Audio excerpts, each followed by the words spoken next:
Pertama, tuan-tuan puan-puan kena bangga menjadi warga bandaraya Seberang Perai. Kena bangga. Apa sebab? Kerana tuan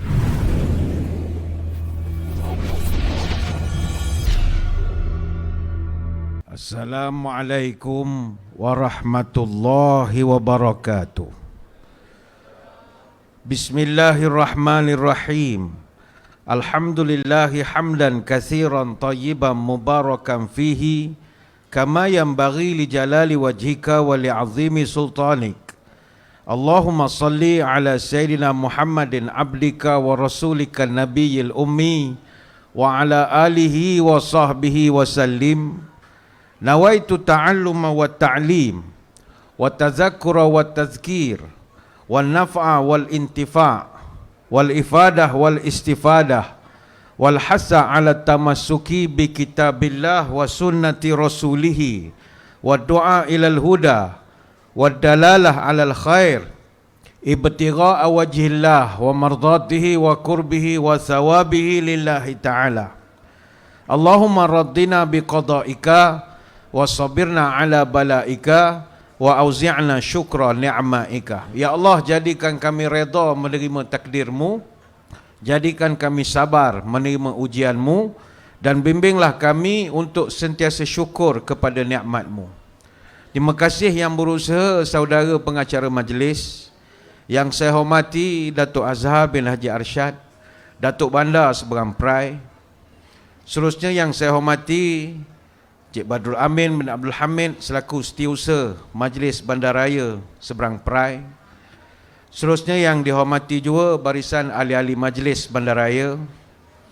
Yang diraihkan juga Saudara Muhammad Nizam Sharif yang dipertua Persatuan Kebajikan Pekerja-Pekerja Islam ataupun Permai MBSP. Ketua-ketua jabatan, tuan-tuan guru, para alim ulama, para habaib, muslimin, muslimat, hadirin hadirat, tuan-tuan, puan-puan, moga-moga dirahmati Allah sekalian. Syukur kehadrat ilahi pada malam ini sekali lagi saya diberikan ruang menyampaikan syarahan bersama dengan warga Majlis Bandaraya Seberang Perai. Kali terakhir saya menyampaikan ceramah bersama dengan warga Majlis Bandaraya Seberang Perai adalah ketika pengisytiharan Majlis Bandaraya Seberang Perai, iaitu ceramah kira-kira 1091 hari yang lalu, hari Jumaat 20 September tahun 2019, maknanya sudah 2 tahun 11 bulan 26 hari. Dan ceramah itu juga dibuat di Maidin, tapi bukan Maidin sini, Maidin yang satu lagi. Dan disebabkan dah 2 tahun lebih, saya percaya tuan-tuan pun tak ingat dah apa yang saya ceramahkan ketika itu. Kita ceramah tajuk Baldatun Thayyibatun, Seberang Perai sejahtera, makmur, lagi mendamaikan. Malam ini saya diminta menyampaikan ceramah sempena dengan ulang tahun Bandaraya Seberang Perai yang ketiga, iaitu peranan dan tanggungjawab komuniti dalam memakmurkan bandaraya. Hadirin hadirat sekalian, pertama, tuan-tuan puan-puan kena bangga menjadi warga bandaraya Seberang Perai. Kena bangga. Apa sebab? Kerana tuan-tuan duduk nombor 2 bawah Kuala Lumpur. Kuala Lumpur dia ada 1,588,750 penduduk. Di Seberang Perai 818,197, nombor 2. Kuala Lumpur adalah bandaraya terbesar dan daerah metropolitan terbesar di negara kita, dan Seberang Perai pula menjadi bandar kedua terbesar di Malaysia selepas daripada Kuala Lumpur. Bayangkanlah orang di Seberang Perai ini saja membentuk 55% daripada total jumlah keseluruhan penduduk di Pulau Pinang. Penduduk Pulau Pinang ni ada 1.3 juta lebih, 55% duduk di sini. Dan kadar pertambahan penduduk pun boleh tahan merajin juga orang sini, 2.2% setahun, boleh tahan jugalah. Alhamdulillah, syukur. Bandar-bandar besar yang lain di negara kita ini penduduk lebih daripada 500,000 tak banyak.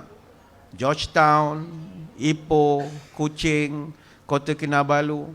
Hatta saya dari Bandaraya Kuantan pun baru 400,000 lebih ya penduduknya, tak sampai 500,000. Sebab itu tuan-tuan puan-puan kena bangga berada di bandar nombor 2 selepas Kuala Lumpur. Mana Johor Bahru pun tak boleh challenge tuan-tuan sekalian.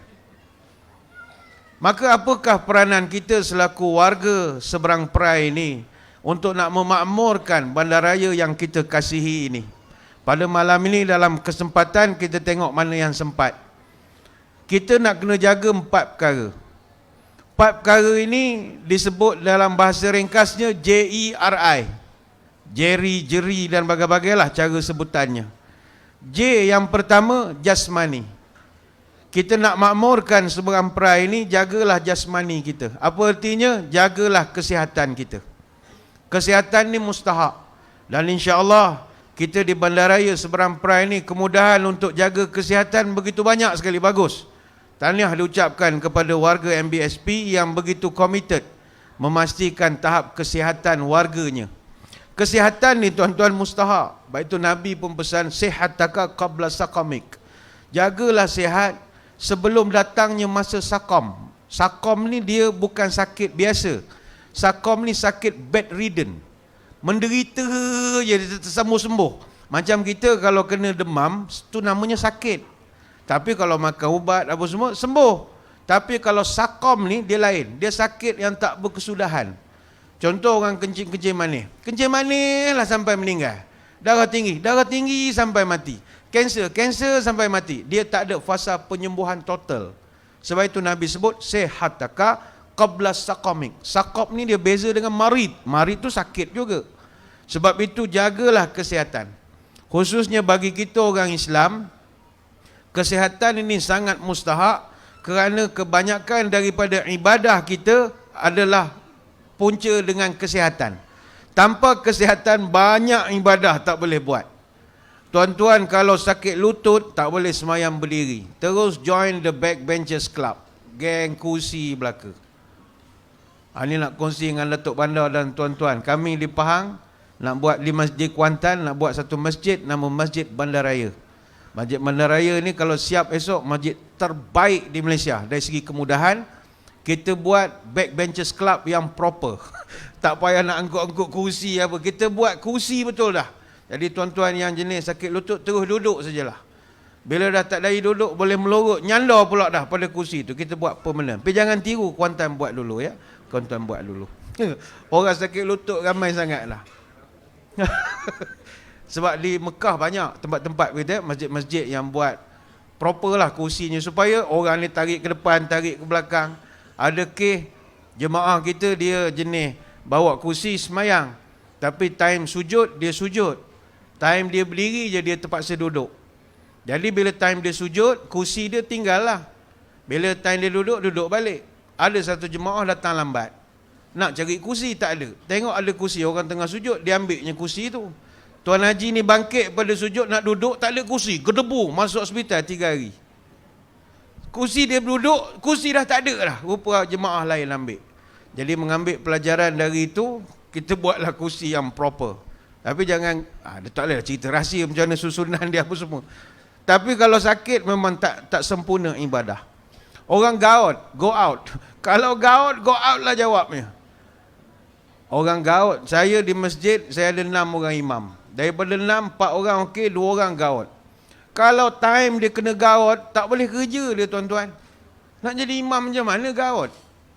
Sebab itu gaut ni masalah. Bayangkan kalau kita kena gaut masa pergi haji. Kena gaut masa pergi buat umrah. Tak boleh buat ibadah. Sebab itulah Nabi sebut al-mu'minu qawiyyu khairun wa ahabbu ilallah minal mu'minina dha'if. Ni hadis Muslim. Allah lebih cinta orang Islam yang sehat, kuat, gagah, perkasa berbanding yang lembik, lemah, sakit, manjang. Bukanlah orang sakit ni tak dapat rahmat. Orang sakit pun dah dapat rahmat. Tapi orang sihat lebih Allah cinta sebab ibadahnya sempurna. Saya ambil contoh. Kalau tuan-tuan sakit kaki, gaut, pergi ke Mekah, memang tak boleh buat ibadah. Apa sebab? Kerana untuk buat ibadah umrah, semua pakai kaki. Tahukah kita untuk kita nak melakukan umrah dan juga haji, berapa jauh perjalanan kita jalan kaki? Untuk laksanakan umrah, kita kena tawaf. Tawaf keliling Kaabah 7 pusingan, 350 meter. Darab 7 pusingan, 3.5 kilometer. Berapa orang kalangan tuan-tuan yang jalan kaki seminggu sekali 4 kilometer? Jawapannya tak ada. Kalau pergi semayang masjid, kalau boleh motor nak parking sebelah mimbar. Dia tak hendak dia jalan kaki. Datang ke Maidin ni kalau boleh nak parking sebelah pentas ni kalau boleh. Dia tak hendak, kita tak ada budaya jalan kaki. Lalu bagaimana nak jalan 3.5 km? Jarak sa'i daripada Safa ke Marwah 450 meter. Darablah dengan 7 pusingan 3.15 km. Maknanya untuk melakukan ibadah umrah, kita kena kuat kaki jalan 7 km. Haji berganda-ganda lagi. Haji tawaf dah sekian jumlah kilometernya. Sa'i sekian jumlah kilometernya. Jamrah tuan-tuan, nak ke Jamrah melalui terowong sepanjang jalan 3.5 km. Kalau kita ikut muassasah. Kalau jemaah muassasah susah. Dia akan duduk di Muasir, Mina 2, belakang bukit. Jalan kaki 5 sampai 7 km. Kalau yang package kaya dalam 2 km. Package yang bangsawan ni dia lastik je daripada kemah tu sampai ke Jamrah, dekat saja. Kalau kita yang muassasah ni duduk belakang 7 km. Mana pergi balik dah 10 km. Jalan kaki pergi Jamrah saja. Dalam kawasan Jamarat ada 3 Jamrah. Antara Jamrah Ula dengan Wusta 247 meter. Antara Wusta dengan Kubra 200 meter. Dia kalau 10 hari bulan kita akan melontar di Jamrah Kubra, Jamrah yang paling jauh sekali. Kita kena tempuh Ula dan Wusta dulu. Pada 11, 12, 13 Zulhijjah kita lontar 3 Jamrah. Jadi daripada kemah pergi ke Jamrah, pergi balik dah 10 km. Darab 4 hari sebab kita melontar 4 hari. Situ saja dah 40 km. Jarak dalam kawasan Jamrah Ula, Wusta, Kubra 447 meter. Kali dengan 4 hari, situ saja dah 1.78 kilo. Tempat melontar saja. Maka untuk buat kerja haji, kita kena jalan kaki kurang lebih lah 49 km. Kuantan ke Pekan lah jauhnya. Jalan kaki. Itu tak campur kita pergi tandas, makan, minum, turun naik lift hotel, ulang alik ke masjid, beli sejadah, beli jubah, beli patung ya Taibah, pergi beli shawarma, beli kambing, macam-macam, minum teh tarik disaji di Muzdalifah, di Arafah dan lain-lain.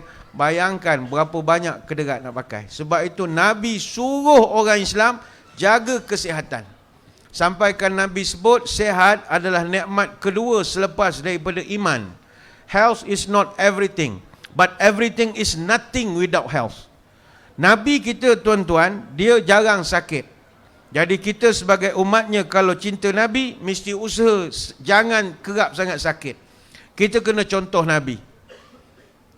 Ramai orang sekarang mengaku cinta Nabi, sayang Nabi, tapi bab jaga kesihatan dia tak ikut sunnah Nabi.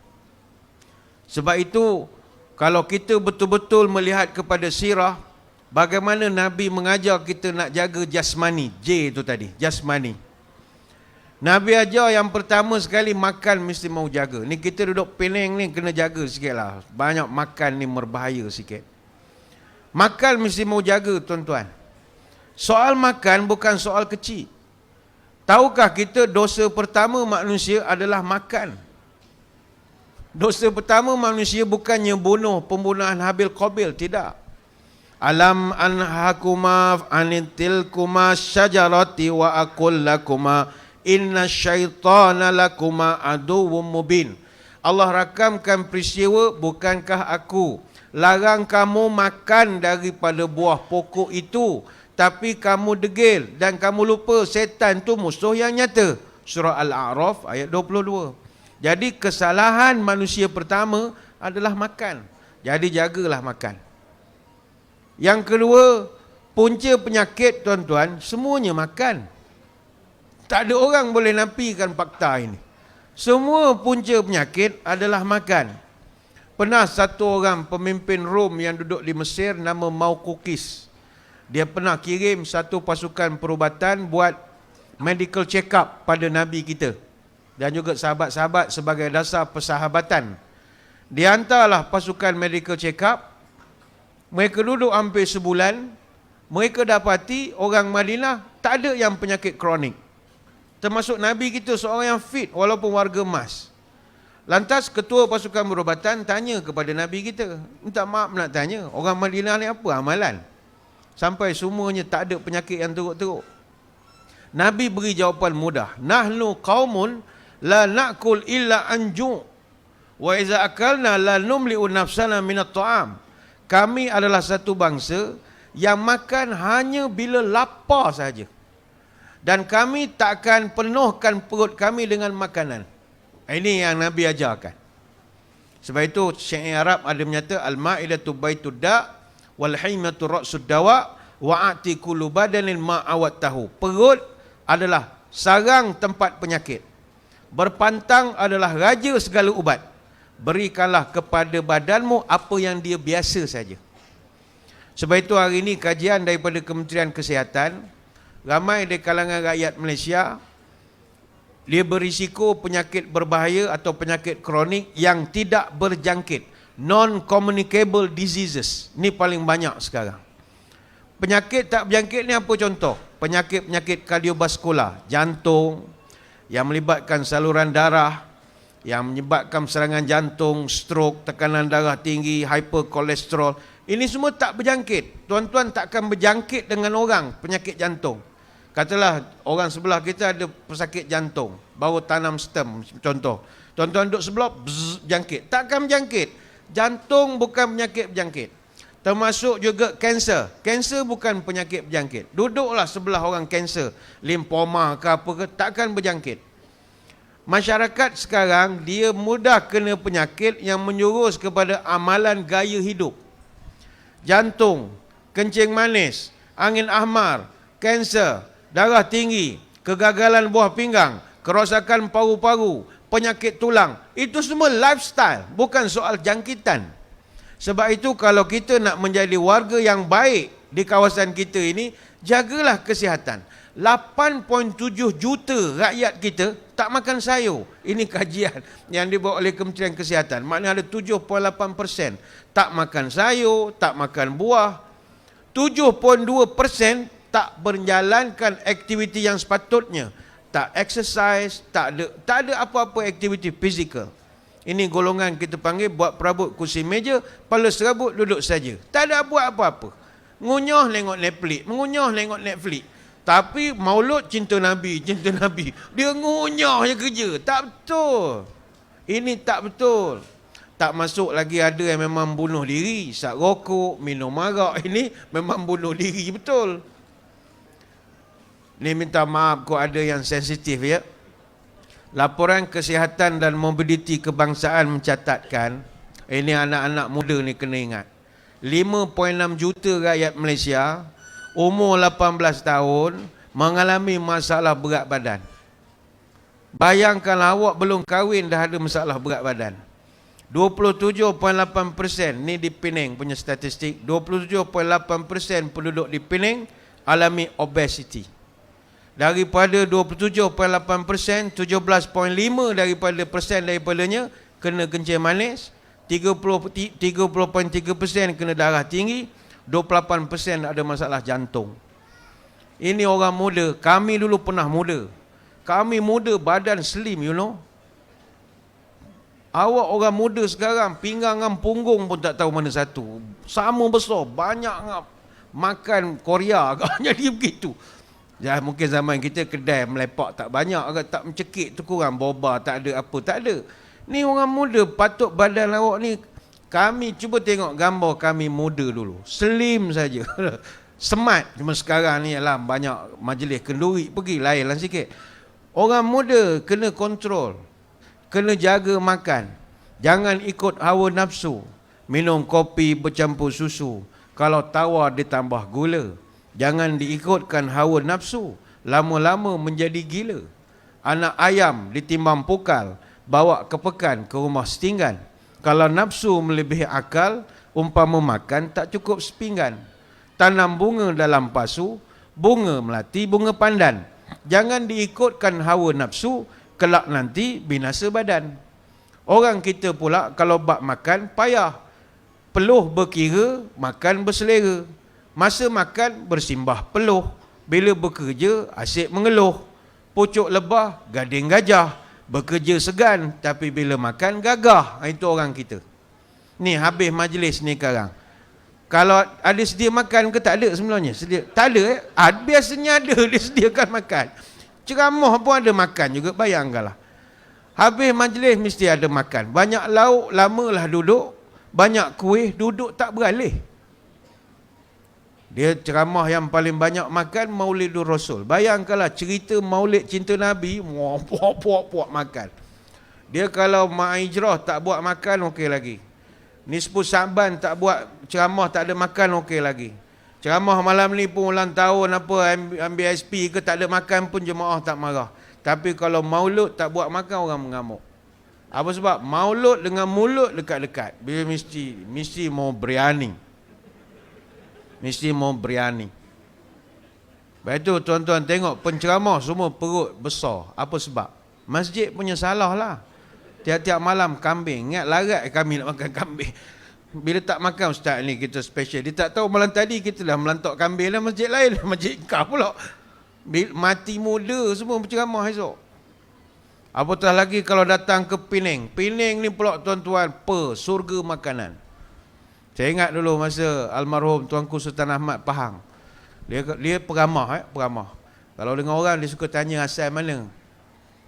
Where you from? Dia tanya. Orang tu pun jawab, ada satu orang India. I'm from Penang, tuanku. Penang, I love Penang.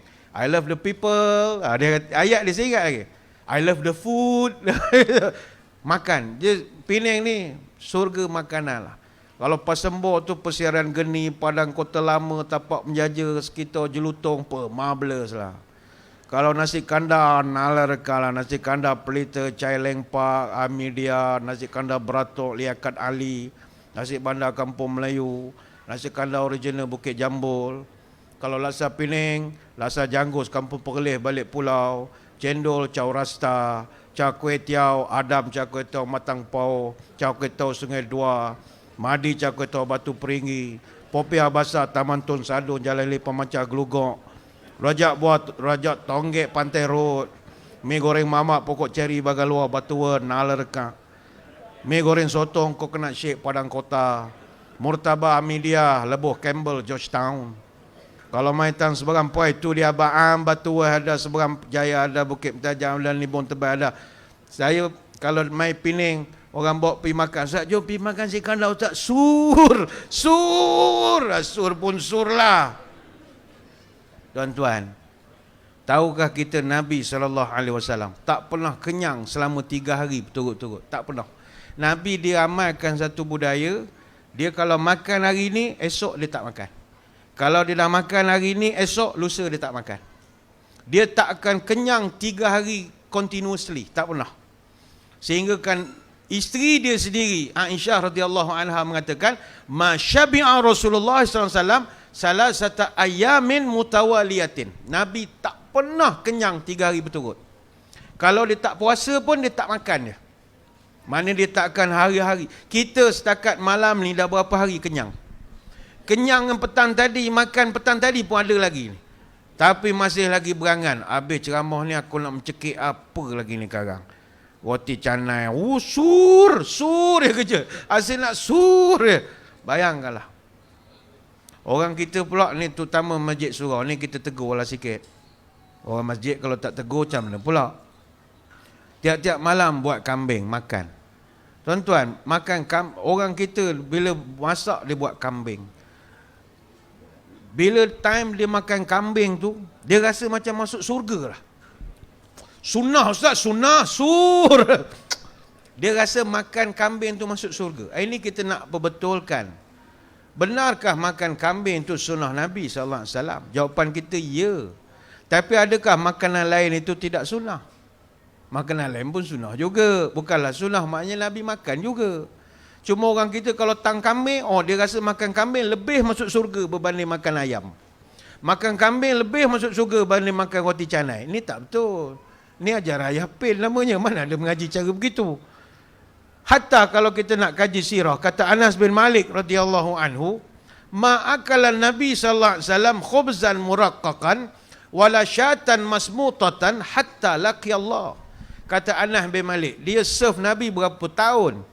Dia kata setakat saya jaga Nabi, dia tak pernah makan roti empuk dan tak pernah makan kambing yang dipanggang sampailah dia wafat.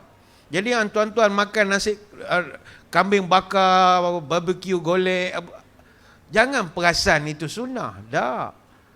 Makanlah makanan, tak ada masalah, makanlah apa saja. Cuma jaga makan itu mustahak. Tak penting apa yang kita makan, yang mustahak adalah kita jaga makan dan makan ikut sunnah. Adakah tak boleh makan chicken chop? Boleh. Tak boleh makan lamb chop? Boleh. Yang penting makan cara Nabi. Kalau makan kambing bakar sekalipun tak ikut cara Nabi, itu bukan sunnah. Yang penting cara makan. Macam contoh, kita dinner, mungkin lepas ni kan nak buat makan atau nak pergi makan. Yang penting jaga makan. Terutama kita, kalau ikut kajian doktor, lelaki dewasa sehari dia hanya perlukan 2,250 kalori saja sehari. Berbanding dengan wanita, wanita dewasa dia hanya perlukan 1,800 kalori sehari. Kalori ni tenaga itu. Kalau kita lebih, kita akan jadi rosak badan. Cuba kita tengok makanan kita. Berapa banyak kalori dalam satu makanan? Ini Nabi ajar suruh jaga makan. Tuan-tuan, kita makan sebiji kari pap. Kari pap satu biji berapa kalori? 130. Nasi lemak komplit yang ada telur goreng. Kalau ada telur goreng 110 kalori. Kalau nasi lemak komplit 644 kalori. Kalau kita makan roti canai kosong tanpa kuah 200 kalori. Kalau kita makan roti telur sekeping, ambillah kuah dal sepiring, itu dah 414 kalori. Kalau kita minum teh tarik 1 gelas, itu 83 kalori. Sebab tu orang yang minum 4 cawan teh tarik sehari, sama macam dia makan nasi 1,5 mangkuk. Dia kata tak nak makan nasi takut gemuk, yang dia bantai teh tarik sampai 4, sama saja. Saya pun tak faham kenapa tuan-tuan tak makan nasi takut gemuk. Tuan-tuan, gajah sebiji nasi tak pernah makan, gemuk je. Tak ada kena nasi, kalori itu macam mana you keluarkan. Dan untuk nak bakar 100 kalori memerlukan aktiviti. Kita tak boleh lepas makan duduk nyalor tengok Netflix, tak boleh. Kena lakukan aktiviti supaya bakar kalori. Untuk bakar 100 kalori ada banyak cara. Kita boleh buat jogging, brisk walking ataupun cycling. Berapa banyak kita kena buat? Makan 100 kalori, kita kena brisk walking 100 langkah seminit lah. Brisk walking ni 100 langkah seminit. Kalau 100 langkah 5 minit, tu terhegeh-hegeh namanya. 100 langkah seminit, kita kena jalan kaki setengah jam untuk bakar 100 kalori. Kalau tuan-tuan nak jogging, 15 minit. Kalau kayuh basikal, 10 minit. Bayangkan kita makan kari pap sebiji, kena jalan kaki setengah jam. Kalau kita makan sepinggan, ataupun lepas makan terus membuta kerja, bayanglah. Lepas tu lagi mengaku cinta Nabi, sunnah, engkau makan pun tak ada ikut sunnah. Mesti mau exercise. Tapi orang kita makan ni tak boleh lah tuan-tuan. Dia memang, kita budaya. Lepas itu sampai orang buat jokes, orang buat jokes sajalah. Orang putih kalau seorang apa dia buat? Mak Saleh kalau seorang, dia membaca.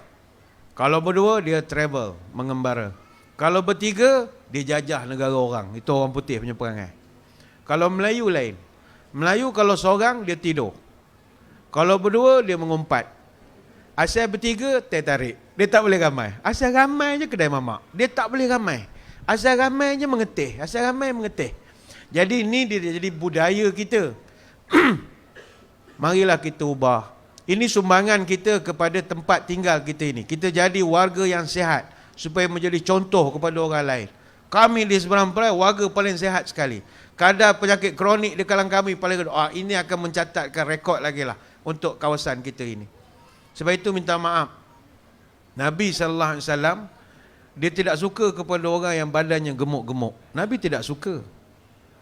Nabi suruh hati-hati dengan kemunculan satu golongan selepas daripada zaman dia. Kata Nabi, "Tsumma yakunu ba'dahum qaum yashhaduna wala yustashhadun wa yakhununa wala yu'tamanun wa yanziruna wala yufun wa yadhhar fi sihimus siman." Kata Nabi. Ini hadis riwayat Bukhari dan Muslim. Nabi kata nanti akan datang di akhir zaman sekelompok manusia yang kalau jadi saksi kau tak boleh percaya kesaksiannya. Kalau mereka diberi amanah, mereka khianat. Mereka tak dapat dipercayai kalau percakapannya. Mereka bernazar, mereka tak akan penuhi nazar. Sahabat bertanya, macam mana kami nak kenal mereka ya Rasul? Kebiasaannya, kata Nabi, wa yadhhar fihimus simanu. Kebiasaannya orang macam tu, badannya gemuk-gemuk, kata Nabi. Hadis Bukhari dan Muslim. Tidak tercabarkah kita?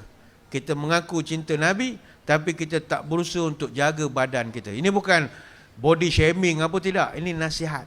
Nasihat supaya kita buktikan bahawa kita ikut cara Nabi. Jadi orang sihat. Jasmani. J yang pertama. Jasmani kita mesti mau cantik. Jaga makan. Tuan-tuan sekalian, Nabi kita dia makan sikit. Kita umat dia sikit-sikit makan. Macam mana? Nabi seorang yang jaga makan. Kita asal berjaga makan. Masalah. Ni nanti hujung bulan 11 kita ada World Cup. World Cup daripada Qatar. Akan berlangsung selama 28 hari. Sampai Disember.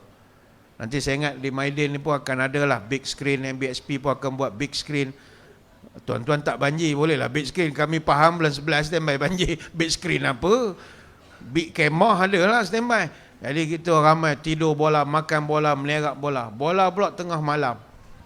Bila malam tak tidur, mengunyah pula lagi. Saya ingat sebulan World Cup semua tak jadi world. Akhirat terus. Meninggal semua dah. Akhirat cup semua dapat esok. Meninggal dunia. Makan mesti mau jaga. Nabi makanan dia semua jadi ubat. Dia makan benda-benda berkhasiat.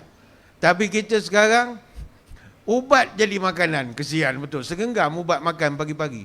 Berbonggo tekak menelan ubat hari-hari. Kencing manis, cair darah macam-macam. Jadi sebab itu mesti ikut cara yang ulama ajar. Kita ni cara makan manusia ni kata ulama ada 3. Ada orang dia makan sekadar keperluan, hanya untuk menegakkan tulang belakang dia panggil. Menegakkan tulang belakang ni maknanya nak bagi dia tenaga nak beribadah. Ada orang dia ibadah hanya untuk mencukupkan. Dia nak mencukupkan 1/3 untuk makanan, 1/3 untuk minuman, 1/3 untuk bernafas. Kita bila kita dah cukup kota, dia akan tendang, diberi syarat. Itu syarat dah cukup kota. Tapi bagi kita orang Melayu, tu maknanya syukur. Alhamdulillah, tambah lagi. Pada itu dah border lain. Kalau dah cukup, wanted. Dah, itu tanda suruh tambah lagi. Makan lagi. Dan ada yang ketiga kata ulama, orang makan berlebihan. Contoh bulan Ramadan. Dia berbuka puasa makan cendol 3 mangkuk. Azan baru sebut Allahu Akbar. Belum hayya 'alas solah. 3 mangkuk dah. Allah, dia pun sama menyuap. Bayangkan belum hayya 'alas solah dah 3 mangkuk dah dia minum cendol. Kalau semayang, saya rasa kalau sujud, keluar balik cendol itu. Jangan main-main. Overdose. Sampai sini cendol saja. Belum mutabak dan macam-macam. Jangan begitu. Saya menyeru diri saya dan tuan-tuan, jadilah warga MBSP yang jaga jasmani. Saya mengajak tuan-tuan pada malam ni, insya-Allah kalau siapa rajin, jom kita diet lah. Diet sikit. Ni yang mula-mula ramai ni. Mesti mau diet. Yang dah kahwin tak apalah, gemuk, isteri kuat masak. Ni yang muda-muda ni. Anak-anak dara, bujang-bujang, badan besar-besar, datang mana lemak muda-muda begini. Jom kita diet. Diet ada banyak. Saya tidaklah diet, tapi kawan-kawan ramai diet. Tanya juga diorang sikit sebanyak. Diet jenis apa? Rupa diet ni banyak tuan-tuan. Dia ada diet Atkins. Ada diet detox, ada paleo, ada vegan, ada low carb, ada buat IF. IF yang paling popular lah, intermittent fasting. Berbelah-belah jam dia tak makan. Ada orang saya jumpa, kawan saya, dia mampu turunkan 13 kilo dalam masa 3 minggu. Saya tanya, pakai apa? Dia kena guna kaedah Atkins. Atkins ni apa dia? Dia cut karbohidrat dalam pengambilan makanan. Karbo intake dia hanya 20 gram sehari. Tak ada sugar, tak ada langsung gula dalam kehidupan dia. Gula tak ada. Dalam kopi tak ada gula, dalam teh tak ada gula, tak ada. Saya pun tak faham macam mana orang minum kopi tak ada gula. Baik minum air kosong. Dia nak juga pahit-pahit tu agak sikit kan. Tak ada gula langsung. Ada orang saya tengok dia turun berat badan 10 kilo dalam masa sebulan. Guna kaedah eat clean. Makan cara sihat, cara bersih. Dia jauh makanan berminyak, junk food, fast food, benda berlemak, benda instant. Manis memang haram tu lah, tak makan terus. Kita yang gemuk ni banyak manis, banyak nak gula. Gula tipu tu bukan gula betul. Ni orang ajar, saya tak reti juga tuan-tuan. Ada juga orang turun 14 kilo dengan disiplin. Dia makan berat masa sarapan. Sarapan dia makan heavy, makan nasi macam-macam, ada lauk ah. Makan tengah hari dia hanya makan buah saja. Malam tak makan langsung. Oi, penat nak ikut macam dia orang ni. Mana dia breakfast like a king, lunch like a prince, dinner like a beggar. Oh, tu kena ikut style gitu. Kita terbalik ah. Breakfast like a king, lunch like a king, dinner pun like a king. King Kong lah, jadi King Kong lah. Badan begini lah. Lepas tu kebanyakan dia ni saya tengok dia senaman kardio lah. Senaman 30 minit jogging, 30 minit cycling. Tuan-tuan kena ambil kesempatan. Bandaraya tuan-tuan ni peralatan kesihatan banyak betul. Gunalah, hak free ada, hak bayar ada. Rugi betul tak ambil manfaat. Ada orang saya jumpa dia turun 10 kilo sebab dia puasa sebulan. Ada orang turun 30 kilo masa 3 bulan, dia hanya stop makan malam saja. Ada, malam tak makan. Yang ni penceramah mustahil lah nak ikut. Mana ada malam kami tak makan tuan-tuan. Ceramah semua malam. Masjid pula kalau tak makan, kecil hati. Terus HJK balik je. Marah betul dia kalau penceramah tak jamah makanan. Suruh tapau pun tak nak. Dia suruh nyuap depan dia juga. Suap. Puas hati, baru boleh balik. Ceramah 40 minit, sejam. Makan 2 jam setengah. Ini isteri saya masak ni. Yalah makanlah. Macam mana nak ngelak makan malam? Tak boleh elak. Tapi kalau tuan-tuan nak semangat turun badan, teruskan semangat. Kuatkan semangat. Orang nak mulut-mulut yang nak mempertikaikan kita tu memang ramai lah. Orang toksik netizen, bawang rangers, haters ni memang ramai. Dia kata tak payahlah, memang daripada beranak-beranak dah badan besar itu. Kita pun malas juga. Ada kata kita baru semangat nak exercise. Dia kata tak payahlah exercise. Arnab yang kuat melompat hari-hari tu pun hidup 9 tahun je. Kuda yang hari-hari berlari tu hidup 25 tahun je. Monyet yang hari-hari bergayut tu hidup 40 tahun je. Tapi kura-kura yang hidup tak pernah buat apa-apa, hidup 150 tahun, dia kata. Tiru je lah kura-kura, tak payah exercise, panjang je umur. Kuda hari berlari pun mati juga. Ya, kita akui. Kura-kura hidup 150 tahun walaupun tak pernah exercise. Tapi tuan-tuan tengok kura-kura makan apa? Kura-kura, kita pernah buat kajian, kura-kura yang gergasi besar meja ni, kalau tuan-tuan sembelih, dia punya darah dia segelas. Apa artinya? Dia tak makan. Baik tu orang kalau makan lebih, dia tak panggil makan, mencekik darah, orang panggil, menteka darah. Perkataan darah itu menunjukkan dia daripada makanan. Maka kura-kura panjang umur sebab dia jaga makan. Ataupun dia tak makan pun. Maka inilah pertama sumbangan kita untuk dari segi yang pertama J kita jasmani. Dia orang Islam ni, Allah Ta'ala suka kalau kita ni nampak fit dan juga cergah.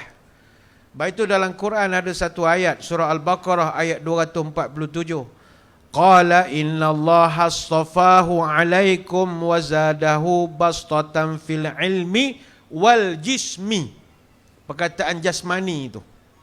Al-Quran catatkan bahawa antara indikator Allah Ta'ala memilih Talut. Talut ini dalam Bible Hebrew dipanggil Saul. Saul ini dilantik oleh Nabi Samuel sebagai the first king of United Kingdom of Israel. Allah pilih dia jadi pemimpin sebab dia memiliki jismi, tubuh yang perkasa. Allah Ta'ala sangat suka orang Islam ini khususnya badannya cergas. Sebagai contoh, kenapakah kita orang laki-laki khususnya, sunat hukumnya orang laki-laki ketika tawaf dalam ihram, hendaklah dia melakukan ittiba'. Apa makna ittiba'? menunjukkan lengannya sebelah kanan. Sunat hukumnya. Apa sebab? Sebab nak bagi nampak kita ini gagah. Masa mula-mula sahabat dulu tawaf, mereka selubung badan. Bila selubung, orang kafir Quraisy kutuk. Oh, kenapa orang Islam lemam semua selubung, lemam agaknya. Nabi dengar perkataan ini, Nabi tak suka. Nabi kata, tunjukkan lengan kita supaya nampak kita gagah. Sebab itu kalau kita pergi Mekah buat umrah haji, orang badan sadu kalau pakai ihram segak, semak je badan dia. Tapi bagi kita hak badan berisi kalau pakai ihram, melecek peha belaga, pom-pom. Dah kan ihram tak boleh pakai seluar dalam. Jadi dia belaga peha rapat kepit sebab gemuk sangat. Ni contoh. Kan takut ada yang kecil hati pula. Sebab itu agama suruh kita fit. Sunat hukumnya juga kata Nabi, kita pergi semayang Jumaat atau semayang Hari Raya, pergi jalan lain, balik jalan lain. Apa simbolnya di situ? Cergas. Maka sumbangan kita yang pertama untuk bandaraya kita yang tercinta ini, jadilah bangsa yang cergas.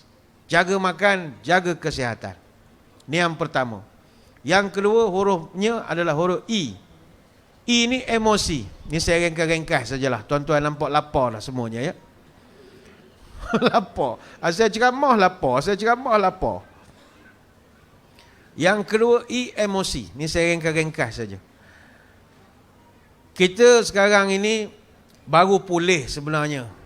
Kita baru saja berhadapan dengan satu bencana non-alam yang berskala internasional, yang mana kita kerana gara-gara wabak ini, kita telah berada dalam bentuk physical distancing, dalam bentuk quarantine, circuit breaker, self-isolation. Kita duduk dalam satu suasana, dia panggil kordon saniter.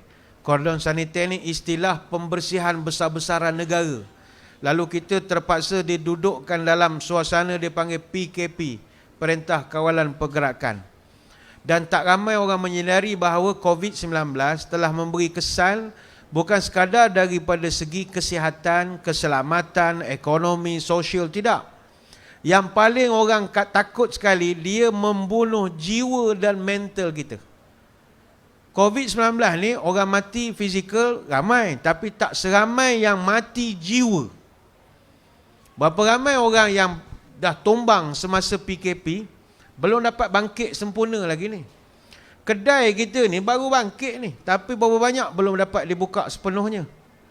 Saya masih ingat masa PKP, saya pergi airport KLIA, ada program di Langkawi, ada satu urusan mustahak di Langkawi.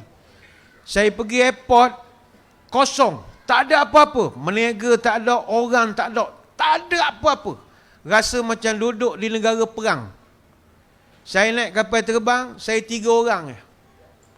Naik-naik, duduk tempat menunggu, tak ada kedai, tak ada apa, kebuluh begitu. Golden Lounge tutup, aiskrim tak ada, roti tak ada. Kebuluh macam bulan Ramadan pula, duduk gila. Kan dekat airport ada pengumuman, teng. Pada penumpang pesawat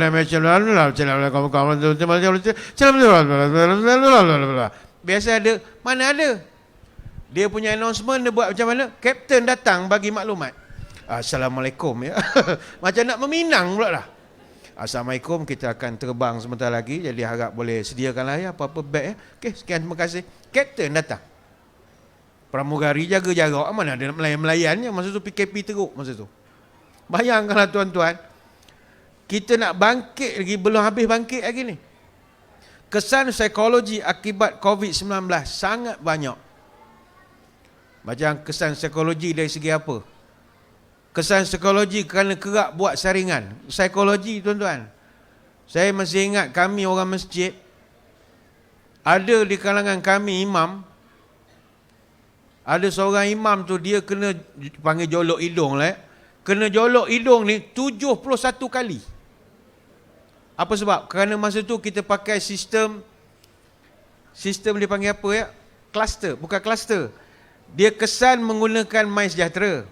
Kalau ada satu orang, dia check in dekat masjid itu, seluruh masjid itu akan terbabit untuk kena pemeriksaan juga. Kita orang dapat kebetulannya daerah tu dia punya pegawai kesihatan ni memang strict betul. Kalau jolok tuan-tuan memang jolok mencari lah jawabnya. Sup, dia U-turn pula satu kali lagi. Sakitnya ya Allah, nak mati rasanya. Yang imam itu kena 71 kali sebab masjid dia banyak orang singgah. Cek MySejahtera, saringan. Masa tu begitu strict masa itu. Saya jumpa kata imam, dia kata lama dah tak jolok, teringat juga. Mana rindu juga pula. Rasa syok pula rasa kena jolok hidung. Dulu kami setiap kali function kena jolok hidung. Sebab macam masjid negeri, program state buat masjid negeri. Tertutup lah 50 orang. Tapi kami kena jolok hidung. Orang besar nak main, protokol, kami kena jolok hidung. Terangkat hidung ni. Kalau dapat misi yang tak bergaduh dengan suami dia, okey lah. Dia sah-sah, okey. Kena dia bergaduh malam tadi, kita masuk, sup, dia U-turn. Yang U-turn tu tak tahan tuan-tuan. Kalau dia putar sekali tu, sedap lagi. Syok. Dia U-turn tu, aduh. Keluar air mata begini. Bila dah kejap jolok, sakit kepala tuan-tuan.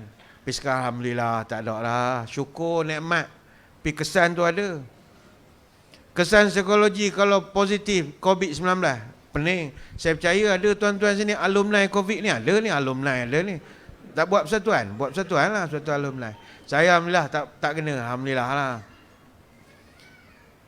Rupanya orang kena COVID ni, saya dapat tahu, kena COVID tak ada masalah, dia duduk kuarantin pun biasa je semayang jemaah, makan ubat bagi. Cuma dia masalah bila dia graduate daripada PKRC tu. Dia keluar daripada pusat kuarantin itu, mereka akan dilanda satu masalah dia panggil PSTD. PSTD ni Post Stress Traumatic Disorder, iaitu trauma terhadap pandangan serong orang ramai. Orang ramai pandang kita bekas COVID ni lain macam. Dia pandang kita macam hantu raya tu. Saya ingat saya punya imam, ada seorang kena COVID. Dia kena tahan PKRC, kami semua jolok cantik. Tapi okey, tak ada masalah. Tapi dia kena tahan. Seminggu dia kena tahan. 10 hari kena tahan. Dia keluar daripada masjid, bila jumpa dengan jemaah terus pakai topeng. 2 lapis. Takut cakap dengan Tok Imam. Padahal dia sihat dah. Apa perasaan kita? Orang yang asal bercakap dengan kita, bila kita bercakap terus tambah selapis lagi topeng. Saya masih ingat pergi KL naik Grab. Orang punyalah takut masa tu Kita batuk sikit, bukan batuk COVID, batuk betul tekak nak bercakap. Buka tingkap 44, suruh udara masuk. Punyalah dia takut dengan kita. Ada sekali saya tak pakai mask. Lepas tu tanya kerja mana? Masjid. Oh masjid. Dia terus spray. Dia takut saya cakap kena kat dia. Sebab masa tu orang punya tanggapan masjid bawa COVID. Masa itu lah. Masa sekarang tak ada lah, Alhamdulillah. Tak ada masalah dah. Trauma tuan-tuan. Trauma kalau kita kena quarantine PKRC, kena home surveillance order, jadi CC2. Masa tu kalau close contact 2, bagi saya memang hidup dizalimi betul lah. Zaman itu lah. Anak buah saya kena seorang, jadi close contact 2. CC1 kita faham. CC2 ni zalim betul masa itu. Anak jiran datang main rumah kita. Dia bukan main dengan kita, dengan anak kita. Tiba-tiba dapat tahu satu family dia COVID. So anak kita automatik jadi CC1.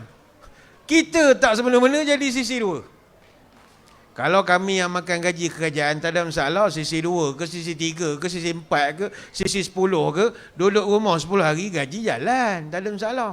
Bayangkan orang meniaga cari kaih pagi makan pagi. Jenis keluar pagi cari rezeki, tak boleh meniaga 14 hari bankrupt . Bayangkanlah. Kami orang kerajaan tak ada masalah. Time PKP kawan saya naik pangkat, sehari 2 kali naik pangkat. Petang 52, petang 54. Bayangkanlah 2 kali dia naik pangkat sehari. Masa PKP. Rezeki. Ini Lailatul Qadar lah. Dia doa Lailatul Qadar agaknya kan. Jadi tuan-tuan sekalian, bukanlah satu benda macam kita musim masa PKP. Sakit kepala berhadapan dengan masalah PDPR. Anak-anak PDPR, no more talk, no more chalk. Semua orang belajar pakai cara teknologi. Kita tak pandai nak gunakan benda-benda yang, ialah benda-benda yang Google Classroom, Google Meet, guna Zoom, Microsoft Teams, guna Skype, guna Webex, guna StreamYard. Tuan-tuan pandai sebelum tu? Mana pandai? Nak suruh lah anak-anak tu belajar pakai telefon. Buta mata menengok pakai telefon begitu. Bila anak-anak tak pergi sekolah, mak semua jadi singa. Wow, wow, wow. Itu anak bila pergi sekolah, cikgu suruh lukis. Lukis gambar haiwan di zoo. Lukis rimau, lukis apa. Bila time singa, lion lukis gambar mak. Mak dia singa rupanya. Dah ayah dia membuta je kerjanya. Yang menjaga anak, menjaga masak. Mak semua. Mak pening kepala. Letih tuan-tuan. Masa tu masjid, kelas buat cara online. Bila buat kelas online, ustaz-ustaz mengaji ni,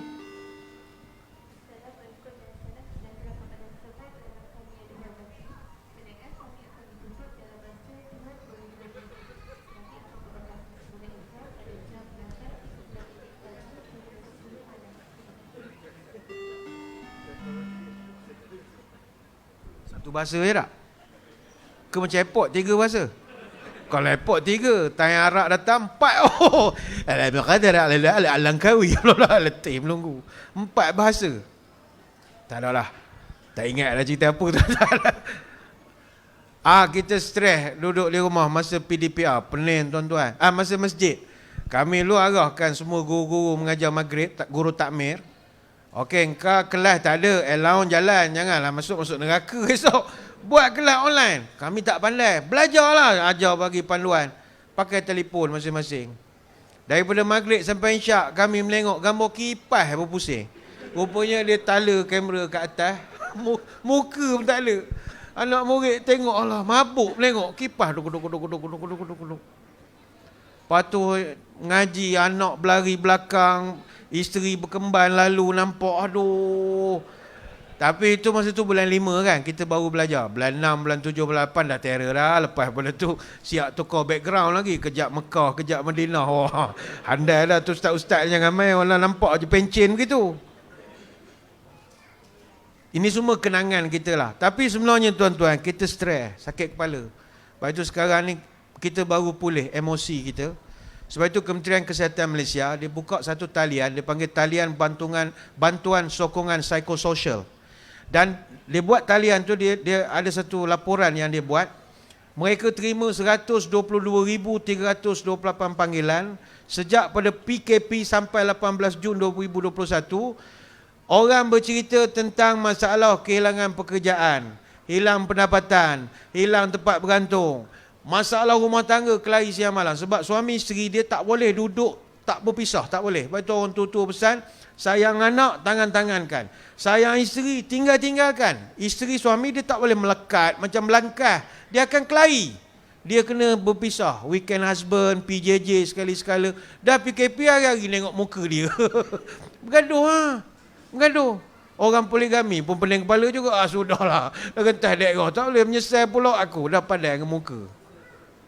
Sakit kepala tuan-tuan. Memang sakit kepala betul masa itu. Kita kesian, orang kerja-kerjaan tak apalah, dia ada kepala surat, dia buatlah surat mesyuarat Putrajaya ke apa ke, lantak dia lah. Lepas pergi Kuala Lumpur dia pergi. Dia panggil essential. Essential pun essential lah. Stres.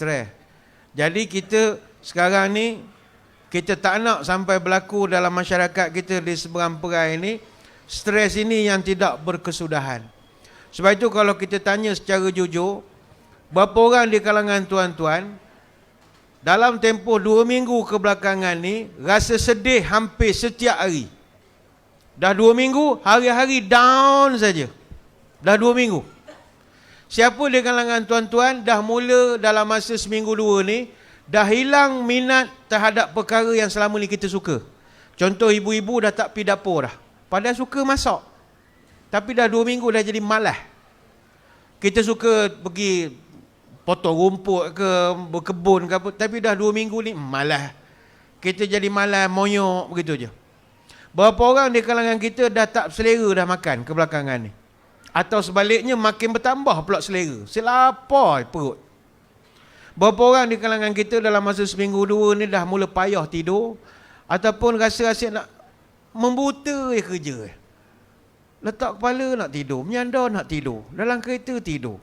Ataupun payah nak tidur, pukul 3, 4 pagi terkelip-kelip tak boleh tidur. Lepas kena makan ubat, baru boleh tidur. Berapa orang kalangan kita yang dah terfikir untuk mati? Mati lagi bagus. Kalau kita berada pada jawapan ya pada soalan-soalan ini, tuan-tuan sedang dilanda kemurungan. Cuma tak sedar saja. Tuan-tuan jangan main-main, murung ni kena makan ubat. Murung ni bukan main jampi serapah je, kena makan ubat. Orang kalau murung, dia gangguan kemurungan paling utama dia panggil major depressive disorder. Kami orang masjid, jemaah kami suku adalah orang murung. Orang murung kalau time dia makan ubat dia okey. Macam ni dalam majlis kita ni orang murung ada, tapi dia okey sebab dia makan ubat. Cuba dia tak makan ubat, menyanyi ni sambil saya ceramah dia menyanyi belakang. Malam menanti siang. Dia duduk belakang menyanyi. Masjid berapa banyak orang gitu. Kita panggil isim, bukan isim, murung. Dia depression. Masjid saya ingat ada 3 orang depression. Time dia makan ubat, dia semayang okey, apa dengar ceramah okey. Time dia miss makan ubat, dia mengaku jadi Imam Mahdi. Ada? Tengah tahlil malam Jumaat, bangun. Akulah Imam Mahdi, Allahu Akbar. Tak makan ubat tu. Tak makan ubat, panggil jaga, peluk, buat lagi keluar. Dia pening.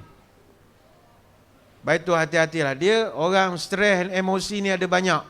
Dia ada major depressive disorder. Dia ada persistent depressive disorder yang berterusan je ada. Dia ada pula bipolar disorder. Bipolar ni BD. Dia kejap okey, kejap tak okey. Tadi nampak macam gembira, jumpa balik mood, kita pun pening dengan dia punya mood dia, swing dia.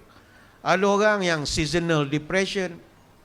Dia orang yang kena emosi yang begini tuan-tuan, dia kena makan ubat. Kalau dia tak makan ubat, dia jadi rosak. Dia ada banyak, dia ada farmakoterapi ni, ubat-ubat anti murung tu memang banyak. Dia ada juga terapi secara psikologikal ada juga. Pendek kata, benda ini kalau tak diselesaikan, kita akan menghadapi masalah di bandaraya kita ini. Ramai orang jalan mengira rumput apa semua, payahlah, hilanglah kecantikan bandaraya kita. Ramai orang emosinya tidak terkawal. Sebab itulah Nabi SAW pernah sekali dia berjumpa dengan satu orang sahabat. Nabi berjalan, Nabi jumpa satu orang sahabat nama Abu Umamah. Nabi tanya, ya Aba Umamah, mali araka jalisan fil masjid fi ghairi waqti salah. Wahai Abu Umamah, kenapa aku tengok kamu berada di masjid bukan pada waktu orang semayang? Mana dia ada di masjid pukul 9, 10 pagi.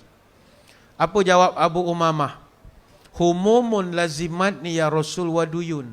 Saya sedang susah hati ya Rasulullah, sebab saya banyak hutang. Maka kata Nabi, afala u'allimuka kalaman iza anta qultahu azhaballah azza wa jalla hammaka. Maukah kamu aku ajarkan satu bacaan yang kalau kamu amalkan nanti kamu hilang stres dan hutang kamu akan tersusun elok untuk dibayar. Maka kata sahabat tu, bala ya Rasulullah, of course saya nak ya Rasulullah. Ini saya tinggalkan tuan-tuan, doa ni amalkanlah, ni yang terakhir lah ya. Apakah doanya? Kata Nabi, qul idza asbahta wa idza amsaita. Bacalah waktu pagi, bacalah waktu petang. Allahumma inni a'udzubika minal hammi wal hazan wa a'udzubika minal ajzi wal kasal wa a'udzubika minal jubni wal bukhli wa a'udzubika min ghalabati daini wa qahri rijali. Kata Nabi, bacalah di waktu pagi dan petang, ya Allah, jauhkan aku daripada lemah dan malas. Jauhkan aku daripada takut dan kedekut. Jauhkan aku daripada dililit hutang dan daripada termakan budi dengan orang. Dan sahabat ni katanya, fa fa'altu zalika fa azhaballahu hammi wa qada anni daini. Kata Abu Umamah, saya pun amal apa yang Nabi ajar dan alhamdulillah kegelisahan saya hilang dan hutang saya dapat diaturkan dengan baik. Jadi amalkanlah doa ni. Kalau tuan-tuan nak amalkan doa ni mudah saja. Cari maksurat. Dalam maksurat dia ada susunkan bacaan pagi dan petang yang disusun oleh Hasan Al-Banna. Banyak nak diterangkan, tapi saya kira sekadar itulah sembang-sembang pada malam ini. Pintu kedai pun dah banyak tutup, kan tak ada pula kedai. Tuan-tuan nak beli makan, lapar pula sekarang. Jadi saya kira sekadar itulah dulu ya, sembang-sembang pada malam ini. Sekali lagi saya mengucapkan ribuan terima kasih di atas undangan. Mohon maaf sebarang kekurangan dan moga-moga dapatlah kita bertemu pada lain-lain kesempatan. Sekali lagi saya mengucapkan jutaan-jutaan tahniah kepada Bandaraya Seberang Perai yang menyambut ulang tahun Bandaraya Seberang Perai yang ketiga. Kekallah menjadi bandaraya yang kedua terhebat di negara kita. Kuala Lumpur tu tak boleh lawan lah, dia old school, dia legend, dia anak sulung, nak buat macam mana. Tapi kita kekalkanlah yang terbaik dari sudut pencapaian kita, memiliki komuniti dan warga yang sihat, lawa-lawa, badan slim-slim macam orang Korea semua, makan jaga dan juga tak gila. Sedap. Kalau bandar lawa, orang gila ramai, letih juga, pegang kain plekat gini jalan. Itulah maksud saya, emosi kena jaga. Tak guna bandar moden tapi orang gila ramai, gelandangan penuh, hilang kecantikan lah bandar kita ini. Saya kira sekadar itu, sebabkan ni malam Jumaat, mungkin tuan-tuan pun nak tidur awal sebab esok nak bentang sejadah. Jadi kita pun doa lah sikit ambil berkat malam Jumaat ni ya. A'udzubillahi minasyaitonirrajim. Bismillahirrahmanirrahim. Allahumma salli wa sallim ala sayyidina Muhammadin salatan tukhrijuna biha min zulumatil wahmi. Allahumma tawil umurana wa sahih ajsadana wa nawir qulubana wa thabit imanana wa ahsin a'malana wa wasi' arzaqana wa ilal khairi qaribna wa anil syarril ba'idna wa qdi hawaijana fid dini wad dunya wal akhirah innaka ala kulli syai'in qadir.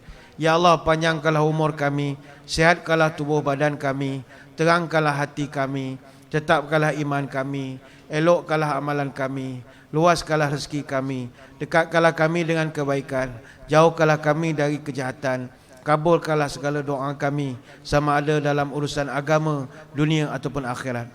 Ya Allah, jadikanlah bandaraya kami, Bandaraya Seberang Perai ini sebagai bandaraya yang terbaik, yang sentiasa di bawah pelindungan-Mu ya Allah. Sallallahu alaihi wasallam Muhammad wa ala alihi wa sahbihi wa baraka wasallam.